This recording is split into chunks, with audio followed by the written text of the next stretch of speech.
Three. जय सच्चिदानंद महाराज जी।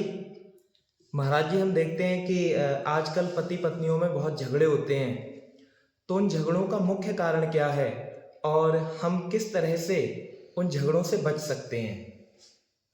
जय सच्चिदानंद, बड़ा ही समसामयिक प्रश्न है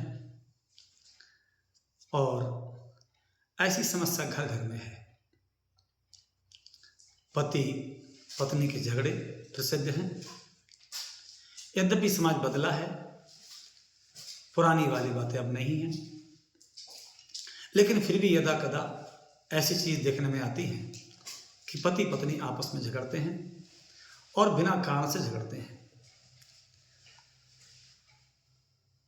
इनके पीछे सबसे महत्वपूर्ण बात है कि हम चीज़ों को समझते नहीं।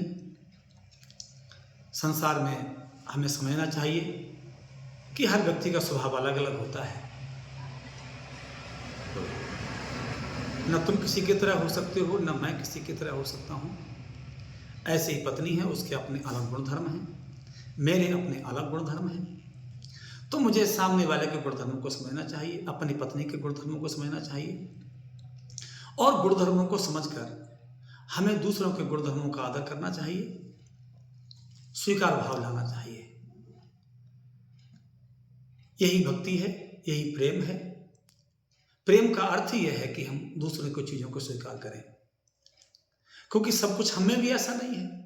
पति को स्वीकार करना चाहिए कि भाई मेरे में भी सब ऐसे गुण नहीं है जिनके लिए अच्छा कहा जाए, जिनके लिए ठीक कहा जाए। मुझसे भी कुछ गलतियां होती हैं, होंगी ही, और मैं उन्हें गलतियां नहीं कहता हूं, मैं उनके लिए स्वभाव कहता हूं।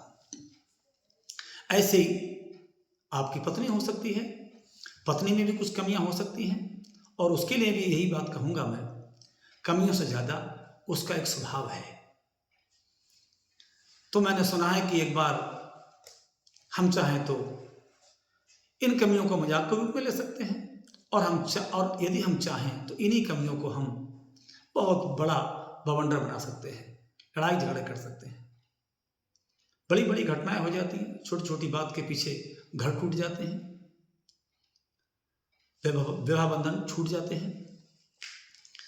आपने शायद सुना हो कि सुकरात की जो पत्नी थी बहुत ही झगड़ालू थी। तो कहते हैं कि सुकरात के मित्र सुकरात से मिलने के लिए घर आते थे, शाम को सत्संग करते थे, सत्य की खोज के लिए कोई चर्चा करते थे। पत्नी को अच्छा नहीं लगता था। अक्सर ऐसा होता है, होता आया है, आज भी होता है। तो सुकरात के मित्र बैठे थे, सुकरात की पत्नियां रोज गाली देती थी। एक दिन सुकरात की पत्नी को लगा कि ये तो मानेंगे नहीं ऐसे।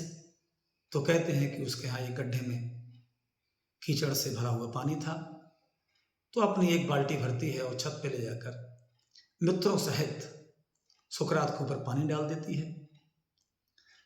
मित्र कहते हैं कि आज के अलावा हम तुम्हारे घर कभी नहीं आएंगे। तो सुकरात मजाक के स्वर में कहते हैं कि आज तो एक नई कहावत सिद्ध हो गई, आज से पहले कभी ऐसा नहीं हुआ। पहले से हम कहते चले आ रहे हैं कि जो बादल गरजते हैं वो बरसते नहीं, लेकिन आज अद्भुत घटना घटी। पहले हमारी पत्नी ने खूब शोर मचाया, खूब गाली गलौज की, और उसके बाद हम लोगों के ऊपर पानी डाल दिया। तो इसको इस अर्थ में भी हम ले सकते हैं कि हम स्वीकार भाव लाएं, हम दूसरों के गुणों का आदर करें, यथोचित समझाने का प्रयास हम कर सकते हैं। लेकिन मुझे लगता है, मैंने बहुत बार ऐसी घटनाएं देखी हैं, एक घर में एक ही गलती पर एक व्यक्ति दूसरे व्यक्ति के लिए 100 बार समझाता है। हम सबके परिवारों में ऐसा होता है, हमें अनेक लोग मिलते हैं इसी प्रकार के प्रश्न के। तो मैं पूछता हूं कि एक गलती एक व्यक्ति ने की 100 बार, और आपने 100 बार ही उस गलती के लिए झगड़ा किया, आपके झगड़े का अर्थ क्या हुआ? क्योंकि वही गलती उसने 100 बार की और आपने हर बार लड़ाई की, झगड़ा किया, कलह किया। आप समझ लीजिए, आप स्वीकार कर लीजिए कि उसकी ऐसा गलती करना स्वभाव है। कुछ लोग धीमे काम करते हैं, कुछ लोग तेज काम करते हैं, कुछ लोग साफ सुथरा काम करते हैं, कुछ लोग इतना साफ सुथरा काम नहीं कर पाते हैं। तो कुल मिलाकर हमें बात समझनी ये है कि अलग अलग गुणधर्म हैं, हर गुणधर्म के कुछ लाभ होते हैं, कुछ हानियां होती हैं। तो इसलिए माने हमें यह बात समझकर ज़्यादा झगड़ों में नहीं पड़ना चाहिए कि सभी के अलग अलग गुणधर्म होते हैं। हम एक दूसरे के गुणधर्मों को समझें, शायद तब हमारे बीच का झगड़ा बंद हो सके। जय सच्चिदानंद।